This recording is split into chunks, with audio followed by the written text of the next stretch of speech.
tolotra manakariva ho an'ilay iray nahary ny lanitra sy ny tany any idera milaza ary ny voninahitra manakizay fa ny fahasoavany avy amin'ny alalan'ilay zanalahy tokana dia Jesosy Kristy dia tokony amponao ka rehefa manazava ny fisaina ny fanamasina dia tsapa fiadanana izany fiadanana izany dia tononona ho amintsika tsiraray avy. Andeha hijery ny vokatra amin'izay zany tsika androany. Ny vokatry ny firaisana amin'ny Kristy sy ny fifandraisana aminy amin'ny alalan'ny vavaka. Antranterina zany fa mifandray mivantana amin'ny olombelona ao amin'ny sain'i Kristy ary ny atao hoe mivavaka izany dia antranterina ihany koa fa miaino ny feon'ny Kristy. Izany hoe rehefa avy miaona amin'ny Kristy zany ianao mazava ho azy dia izao misy iraka ampanaoviny ianao. Kanefa io iraka ampanaoviny io dia amin'ny hery izay omeny ianao. Dia izao no ambaran'ny asan'ny apôstôly. Asan'ny apôstôly toko voalohany. Ny vokatra voalohany zany ny amin'ny firaisana amin'ny Kristy io dia ny fanomezany an'ilay hery. Dia izao no voalaza ao amin'ny asan'ny apôstôly toko voalohany. Fa ahazo hery ianareo amin'ny latsan'ny fanamasina aminareo ary ho vavolombeloko any Jerosalema sy eran-Jodia sy Samaria ary hatramin'ny farany tany. Ny tiany tenena amin'ilay vavolombelona dia izao, tsisy mahita ny Kristy isika. Fa izao kosa ilay hery izay omeny Kristy avy amin'ny fanamasina dia iseho eo aminao ary atonga anao ho vavolombelona ny amin'izany hery izany. Izany rehetra izany nefa dia araka nambarantsika teto dia ekena amin'ny finoana. Ny zavatra tsy hita amin'ny maso dia amin'ny finoana no anekena azy. Fa nahoana no mbola tsy hita ary io hery io ary mitady an'io daholo ny olona ary izay ilay hoe manao atom-bavaka isika mba azo ny hery. Ny firaisana amin'ilay mpanome ny hery no mila tediavana.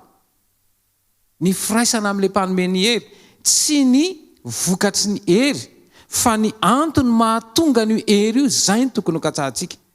Ary izay mahatonga ny teny hoe fankatsao aloha ny fanjakany sy ny fahamarinany dia hanampy ho anareo izany rehetra izany. Izany hoe ny olombelona zany manana ny fahalemeny. Fa izao io fahalemen'ny olombelona io rehefa tambatra amin'ilay heriny tsy toa, izay io vao hivadika iseho eo amintsika ilay hery. Fa nyresantsika teto fa mahatonga an'io voalohany indrindra aloha dia tsy tena mbola tonga amin'ny fibebahana marina isika io. Izay ny fanandraman'ireo mpianatra niakatra tao amin'ny efitrano ambony. Nandrava ny fomba fijery eny tao satria samy manana ny fomba fijery ireo mpianatra ireo. Ary samy manana ny fahaizany, samy manana ny fahalalany, samy manana ny fari-piainany, samy manana ny sarangany. Fa aniraka azy ireo Kristy noho izany tsy maintsy ravana aloha zany fomba fisainana izany. Tsy maintsy ho arindry izany amin'ny asan'ny fanamasina ireriany no ahafahana mampitovy izany. Isika tsy mitovy satria samy manana ny fomba nitaizanantsika. Samy manana ny fomba izay andraisantsika zavatra. Iny amin'ny teny frantsay dia hoe la perception. Fa izao raha tsy ho asan'ny fanamasiny mihitsy zany no miasa any am-pon'ny tsiraray avy tsy hitovy zany. Ary izay mampatonga ny hoe ny fanandraman'ny efitrano ambony. Izay ihany no amahany io. Ka rehefa tonga io fanahy io dia izao inona ny zavatra iseho. Vavolombelona aloha voalohany indrindra. Fa mafisy ny teny io ao any amin'ny Jaona. Jaona 4:7. Dia vakitsika ny 9:12. Dia izao no voalaza. Lazaiko aminao marina dia marina tokoa izay mino ny asa ataoko no ataony koa ary anao asa lehibe no izany aza izy. Tatsika eo zany fa lay fototry ny ananany eo dia ilay finoana. Raha mino ianao zany fa tafaray tamin'i Kristy dia izao anome anao ny hery eny izy. Inona io hery io? Io hery io zany dia ahafahanao manao an'ilay asa. Inona kay zany zao lay asa izay asaina ataotsika. Ndao jerentsika ny Lioka. Lioka toko 7:20. Lioka toko 7:20 dia izao no vakintsika ao amin'ny toko 7:20 andininy 7:20. Izao no vakinteny. Dia hoy izy taminy, izao ny teniko izay nozako taminareo folo mbola teo aminareo fa tsy maintsy ho tanteraka izay rehetra nanoratana tao amin'ny lalàn'i Mosesy sy ny mpaminany ary ny salama. Jesosy Kristy no miteny eto tamin'ny fotoana ny ainan'i Kristy teto ny testameta vaovao tsy mbola nosoratana. Ary io izy manambara mazava fa tsy maintsy ho tanteraka izay rehetra nanoratana tao amin'iny zao izy lalàn'i Mosesy sy ny mpaminany ary ny salama.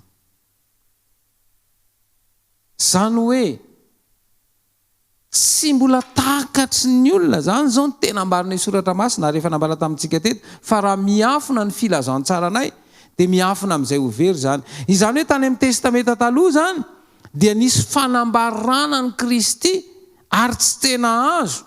Dia izay nahatonga ny Kristy amin'izao vanim-potoana izao miteny aminao izy amin'ny 5:20 dia nanokatra ny sain'ireo izy alala ny soratra masina. Eto zany zao dia takatra amin'izay. Fa ay zany ny testameta taloha manambara ny Kristy ane. Fa tsy hoe ny lalàna fotsiny fa manambara ny Kristy fa tanterahan'ny Kristy aty amin'ny testameta vaovao. Tsy ho avy, tsy ho tonga andrava ny lalàna ozy izy fa anatanteraka. Dia ny fomba anatanterahany io dia amin'ny alalan'ilay fahasoavana. Izay nomeny antsika. Dia izao no ambara ao amin'ny Hebreo toko 10. Hebreo toko 10 dia no fanekena aminao izy 9:20. Izao no fanekena ataoko aminy. Rehefa afaka izany andro zany hoy Jehovah, ataoko ao am-pony ny lalàko sady hosoratako ao an-tsaina. Dia hoy koa izy, ny fahotany sy ny elo no tsy hotarovako intsony. Ny famelan-keloka tanteraka rehefa tonga amin'ny fibebahana marina ny mpanota ka azo famelan-keloka vonona tanteraka ny fisainana. Andray ilay afatra, andray ilay hery. Ka inona io hery hoentina mamita an'io asa io? Dia ny Matthieu toko 7:20. Matthieu toko 7:20 dia izao no vaky ny teny ao amin'ny 9:20. Ary Jesosy nanatona dia niteny tamiko ka nanao hoe efa nomena ny fahefana rehetra any an-danitra sy ety an-tany. Efa nomena an'iza ny fahefana? Nomena an Jesosy. Dia io fahefana io zany rehefa miverina any amin'ny teny isika amin'ny teny Grika. Dia io fahefana io misy heviny anankiroa. Dia ny heviny anankiray efa mahazatra antsika. Dia anisan'ny antsoina hoe dynamis. Izay fahafahamanao. Ny fahafahamanao efa any amintsika. Tsika zany zao afaka mandeha. Tsy hoe mibaiko ny sainao fa raha vao mibaiko fotsiny hoe mandeha dia tsy miteny ao an-tsaina hoe mamindrary tongotra kavitsika havanana fa tonga dia maninona mandeha ho azy automatika. Misy ny antsoina hoe automatisme zany. Fa misy an'ilay fahefana anankiray. Dia misy teny anankiray zany zao izay miaraka amin'io dia hoe exousia. Io exousia io indray zany io ilay fahefana omeny Jesosy ara-potoana na amin'ny teny frantsay hoe ponctuel. Io zany zao ilay ampiasainy eto amin'ity iraka izay ampanaovina ity. Dia zao zany ilay resahany amin'izay dia miteny amin'izay izy koa mandehany ianareo. Ilay koa zany dia hoe koa mandehany ianareo maniraka. Mandehana aloha efa ao aminao ny fahafahana mandeha. Fa ny mission na ilay iraka zany dia ao aorianan'ilay dia. Satria io zany mamaritra ny antsoina hoe action. Ilay mandeha zany tsy action. Fa efa afaka mandeha ianao. Fa ilay iraka ampanaovinanao ao aorianan'ilay dia. Dia hoe ilay dia dia hoe dia ataovy io ilay verbe d'action. Dia ataovy mpianatra ny firenena rehetra. Izany hoe rehefa azo zany ty fahefana ity izay avy amin'ny Kristy le eksosia izay andehanao mpianatra ny dynamisy efa any aminao manana hafanampo tsika ary ny olana lasa ny hafanampo nonona no ampiasaina fa tsy ampiasaina ilay hery manokana omeny Kristy amin'ny tanany azy ary zay mahatonga hoe azo hery ianareo zay nge mampatonga tsy afaka manao ninonina satria tsy ananako ilay hery ny fahefana ananao fa tsy mahavita manao an'ilay hiraka fa ny teny Jesosy izay mino ny asa ataoko no ataony koa ary anao asa lehibe noho izany aza izy dia ny dikan'izay ilay fahefana ilay eksosia zay omeny no havitan'io indrisa nefa tsy mahavita hatramin'izao satria ka iza tavela eo tao amin'ny fahalalana ara-tsaina fotsiny any Kristy dia tsy nandray an'ilay inona ilay hery amin'ny tanany ty asa ity dia ny olantsika zany zao dia variana amin'ny ara-pahalalana sy ara-tsaina dia variana amin'ny ady hevitra dia tsy afaka mibaiko zany ninona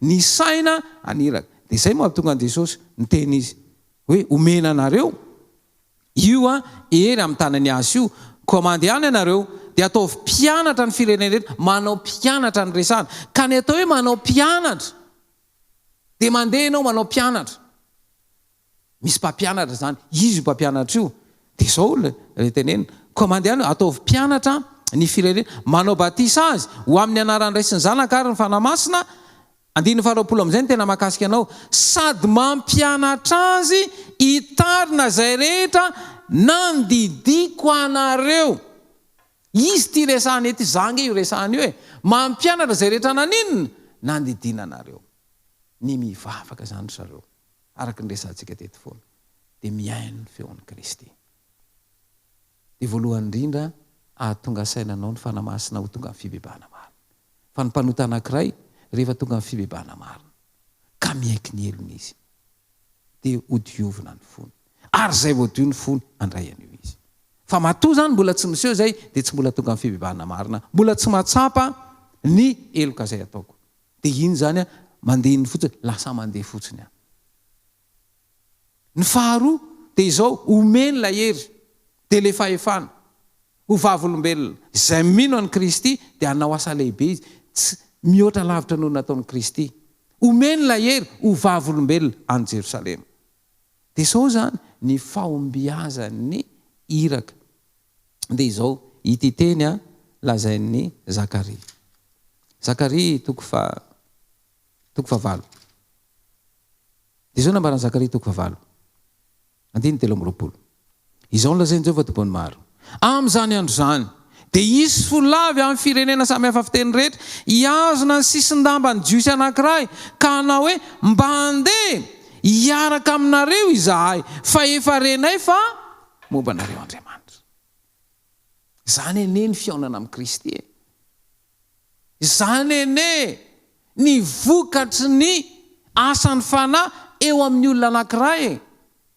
mba handeha aninona hony andeha anaraka anareo izay fa efa maninona ozy izy ny atao hoe re zany malaza zany fa ay Kristy efa izy any aminao ary ity hery lehibe anankiray izay omeny Kristy rehefa miaino azy ianao ary antsanterina fa nivavaka miaino ny feon'ny Kristy satria aniraka anao izy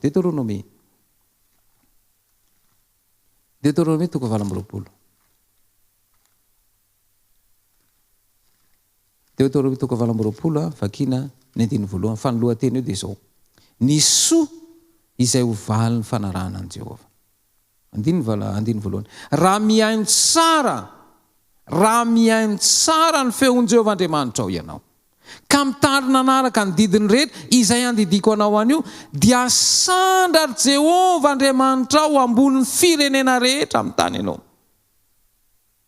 fisandratana ny firaisana amin'ny Kristy ary raha miteny Jesosy manao hoe izao raha sandratra hiala amin'ny tany dia hitaona ninona ny olona rehetra anaraka ny fiaonana amin'ny Kristy mivantana mazava tsara ho an'ny saina dia miteraka fisandratana sy fivelarana ary lasa fitahiana ho an'ny firenena rehetra ny tompo ho anampy ianao raha tonga anao atakatra izany ka iseho eo aminao tokoa ilay voninahary Kristy dia ilay hery izay amin'ny tana ny hiraka ho an'ity tontolo misy antsika ity.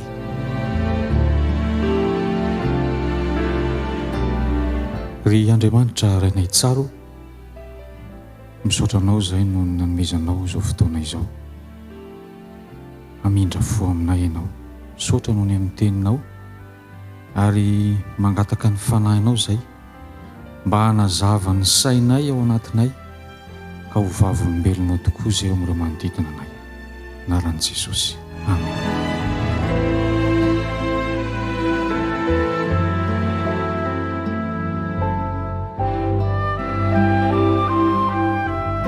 Manohy izany vavaka izany izay tompo, mba ho fitaovana mahomby eo am-pelantananao, ny hery izay efa nomenao noho ny firaisana izay anananay aminao tompo, dia tehirizo mba ho fitaovana ahatonga ny izay rehetra mifampikasoka aminay ho tonga eo amin'ny fivavahana marina tokoa. Tary io lalana hatrany izay tsirairay avy, ary eo ka homem-boninahitra ny anaranao eo amin'ny mampianatra any amin'ny anaran'i Jesosy. Amen.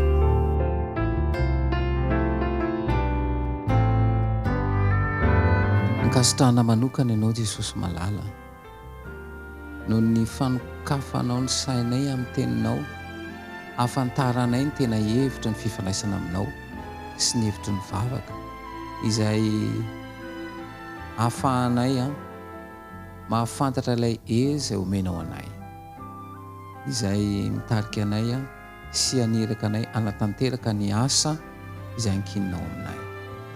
Ataovy mazava tsara ao an-tsainay izany ary hisy vokany eo amin'ny fiainanay. Amin'ny anaranao Jesosy Kristy no hanonona ny vavaka. Amen.